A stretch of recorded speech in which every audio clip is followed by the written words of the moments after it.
నమస్తే అండి, నా పేరు డాక్టర్ ప్రత్యూష. నేను గైనకాలజిస్ట్ అండ్ ఆబ్స్ట్రిషన్, అలాగే infertility and fetal medicine specialist అండి. I'm working in Chanakya hospital, Rayavaram, east Godavari district.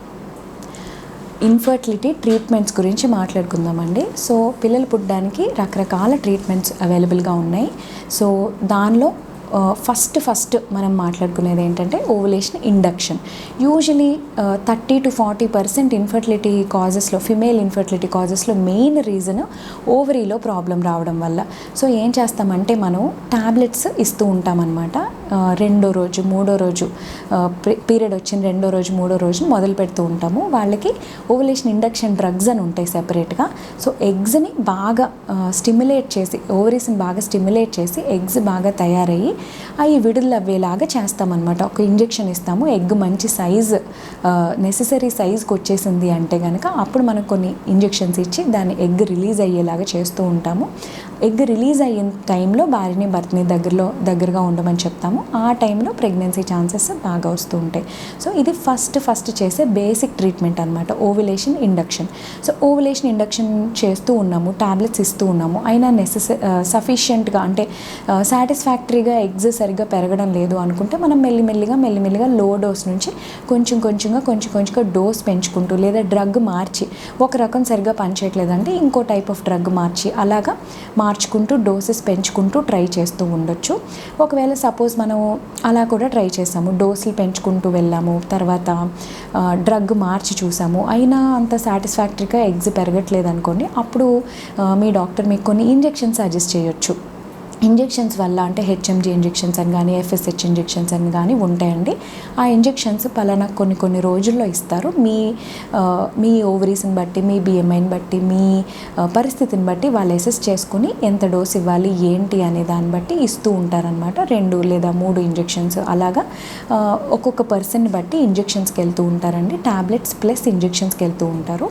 అలా కూడా మీకు ఎగ్స్ బాగా పెరుగుతూ ఉంటాయి. సపోజ్ అది కూడా ట్రై చేశారు, అయినా అవ్వట్లేదు అనుకోండి, లాప్రోస్కోపీ ఆపరేషన్, హిస్ట్రోస్కోపీ ఆపరేషన్ కూడా చేస్తూ ఉంటారండి. సో లాప్రోస్కోపీ ఆపరేషన్లో ఏం చేస్తారు, డయాగ్నోస్టిక్ ల్యాబ్ హిస్ట్రో అంటుంటాం అనమాట.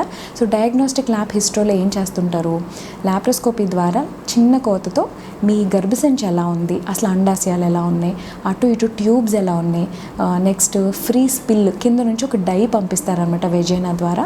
సో అది పైకి వెళ్ళి 2 ట్యూబ్స్లోంచి స్పిల్ బాగా వస్తుందా లేదా, ఫ్రీ స్పిల్ ఉందా లేదా, అంటే ట్యూబ్స్ ఓపెన్ ఉన్నాయి అన్నట్టు. ఆ డై కింద నుంచి పాస్ చేసింది కాస్త 2 వైపుల ట్యూబ్స్లోంచి బయటకు వచ్చేస్తుంది. సో అలా ఉంది అంటే 2 వైపుల ట్యూబ్స్ ఓపెన్ ఉన్నాయని అర్థం అనమాట.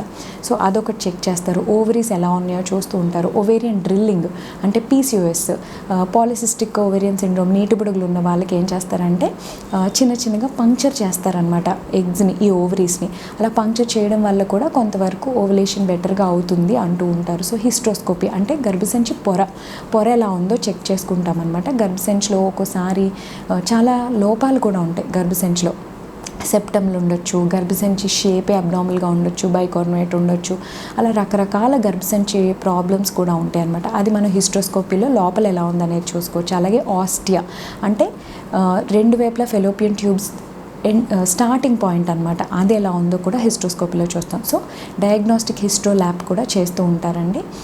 సరే అది కూడా చేశారు.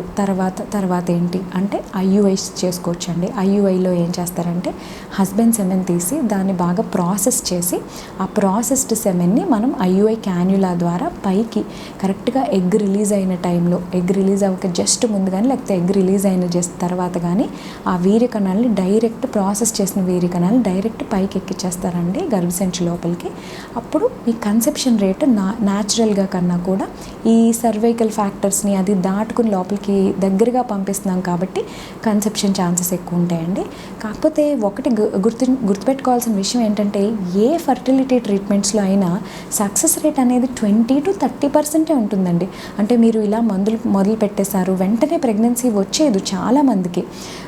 చాలా కాంప్లెక్స్ ప్రాబ్లమ్స్ ఉంటాయి. కొంతమందికి అన్నీ బాగానే ఉంటుంది కానీ ప్రెగ్నెన్సీ రాదు. దాన్ని అన్ఎక్స్ప్లెయిన్డ్ ఇన్ఫర్టిలిటీ అంటాం. అసలు అన్ఎక్స్ప్లెయిన్డ్ ఇన్ఫర్టిలిటీకి ప్రాపర్ రీజనే మనం చెప్పలేం. అన్నీ బాగుంటాయి, హార్మోన్స్ బాగుంటాయి, వాళ్ళ ఎగ్స్ బాగుంటాయి, హస్బెండ్కి కౌంట్స్ బాగుంటాయి, అన్నీ బాగానే ఉంటాయి కానీ ప్రెగ్నెన్సీ రాదనమాట. సో ఇలాగా రకరకాల రీజన్స్ బట్టి మీరు ఒక్కొక్క స్టెప్ నుంచి ఒక్కొక్క స్టెప్కి అలా వెళ్తూ ఉంటారన్నమాట డాక్టర్స్. సరే, ఇంకా ఐయుఐ కూడా చేశాము, అయినా కూడా 2-3 సైకిల్స్ కంటిన్యూస్ ఐయుఐ చేశారు, అయినా కూడా ప్రెగ్నెన్సీ రాలేదు. సరే, నెక్స్ట్ ఏంటి అంటే మీ రకరకాల ఫ్యాక్టర్స్ని దృష్టిలో పెట్టుకొని మనం ఆర్టిఫిషియల్ రిప్రొడక్టివ్ టెక్నిక్స్, ఏఆర్టీస్ అంటాం. అంటే ఏంటేంటి, ఈ ఐయుఐ, ఈ ఐవీఎఫ్, ఇక్సీ ఇలాంటివి కూడా చేసుకోవచ్చు అనమాట. సో ఈ ఐవీఎఫ్, ఇక్సీ అనేవి చాలా కాస్ట్లీ ప్రాసెస్లు, కొన్ని ల్యాక్స్లో మనీ అవుతూ ఉంటుంది. కాకపోతే అందరికీ ఐవీఎఫ్, ఇక్సీ అనేది అవసరం లేదండి. ఒక 20% లేకపోతే ఒక 30% కూడా మ్యాక్సిమం ఈ ఐవీఎఫ్, ఇక్సీ అనేవి అవసరం ఉండదు. సో ఈ అసలు ఐవీఎఫ్, ఇక్సీ అంటే ఏంటి? In vitro fertilization, intra cervical sperm injection ICSI అంటే. సో వీటిల్లో ఏం చేస్తారు, స్కాన్లో చూసుకుంటూ ఫస్ట్ అసలు ఇంజెక్షన్స్ ఇచ్చుకుంటూ స్కాన్స్లో చూసుకుంటూ ఎగ్స్ బాగా పెరిగేలాగా చేస్తారు. ఎగ్స్ బాగా పెరిగిన తర్వాత స్కాన్లో చూస్తూ మెల్లిగా ఓవరీస్లోంచి ఎగ్స్ని బయటకు తీస్తారు. మీకు కోతలు అవి ఏమీ లేకుండా చిన్నగా స్కాన్లో చూసుకుంటూనే చిన్న నీడిల్స్తో అది ఆ ఎగ్స్ని ఆస్పిరేట్ చేస్తారు. ఎగ్స్ని తీసిన తర్వాత హస్బెండ్ సెమెన్ తీసుకుని దాన్ని ప్రాసెస్ చేసి దాన్ని ఒకవేళ ఐవీఎఫ్ అయితే ఎగ్స్ని, వీర్యాన్ని కలిపి ఉంచుతారు, పిండాలు తయారవుతాయి. పిండం తయారైన తర్వాత గ్రేడింగ్ ఇస్తారనమాట. అన్నిట్లో బెస్ట్ పిండాలు ఏంటి, అన్నిటికన్నా బాగున్న పిండాలు, హెల్దీగా గ్రో అవుతున్న పిండాలు చూసి ఆ పిండాల్ని గర్భసంచిలో తిరిగి పెట్టడం జరుగుతుందండి. అయితే ఈ ఐవీఎఫ్, ఇక్సీలు చాలా కాస్ట్లీ ప్రొసీజర్స్ ఉంటాయి, అలాగే చాలా కాంప్లికేటెడ్ ప్రొసీజర్స్ కూడా. వీటిల్లో కూడా 20-30% మాత్రమే ఉంటుంది సక్సెస్ రేట్. మీరు ఐవీఎఫ్ చేయించుకున్నారు, ఇక్సీ చేయించుకున్నారు అన్నంత మాత్రాన వెంటనే ప్రెగ్నెన్సీ కన్ఫర్మ్ అవ్వాలని కూడా లేదు. సో దేనిలో అయినా ఏఆర్టీ ప్రొసీజర్స్లో ఫెయిల్యూర్ రేట్, సక్సెస్ రేట్ తక్కువగానే ఉంటుందండి, ఫెయిల్యూర్ రేట్ కూడా ఎక్కువగానే ఉంటుంది. సో దానికి ప్రిపేర్డ్గా ఉండాలన్నమాట.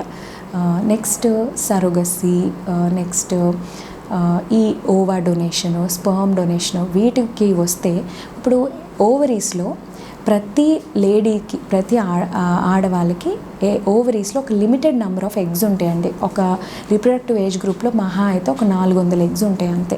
సో ఏమవుతుంది, కొంతమందికి ఎగ్ కౌంట్స్ చాలా ఫాస్ట్గా తగ్గిపోతాయండి. జెనెటిక్ కాజెస్ అవ్వచ్చు, ఏదైనా అవ్వచ్చు. ఈ ఎగ్స్ ఎప్పుడైతే బాగా తగ్గిపోతున్నాయో వాళ్ళకి ప్రెగ్నెన్సీ రావడం చాలా కష్టమవుతుంది. ప్రిమెచ్యూర్ ఓవేరియన్ ఫెయిల్యూర్ అంటారు. వాళ్ళకి అసలు ఎగ్స్ ఉండవు, చాలా తక్కువగా ఉంటాయి. సో ఇలాంటి వాళ్ళకి ఏం చేస్తుంటారంటే ట్రై చేస్తారు ఉన్న 1-2 ఎగ్స్తో స్టిమ్యులేట్ చేయడానికి. ఒకవేళ అసలు ఎగ్సే లేవనుకోండి, అప్పుడు ఏం చేస్తారు, ఓవా డొనేషన్కి వెళ్తారు. అంటే తెలిసిన వాళ్ళు కానీ లేకపోతే బయట డోనర్స్ అవైలబుల్గా ఉంటారు, వాళ్ళ నుంచి కానీ ఎగ్స్ మనం తీసుకోవచ్చు అనమాట, ఓవా డొనేషన్. సో కంపాటబుల్ డోనర్స్ని తీసుకుంటారు, ఎగ్స్ బాగున్న వాళ్ళ నుంచి ఎగ్స్ తీసుకోవచ్చు. అలాగే స్పర్మ్ డొనేషన్, దీని గురించి కూడా చాలా వింటూ ఉన్నారు బయట.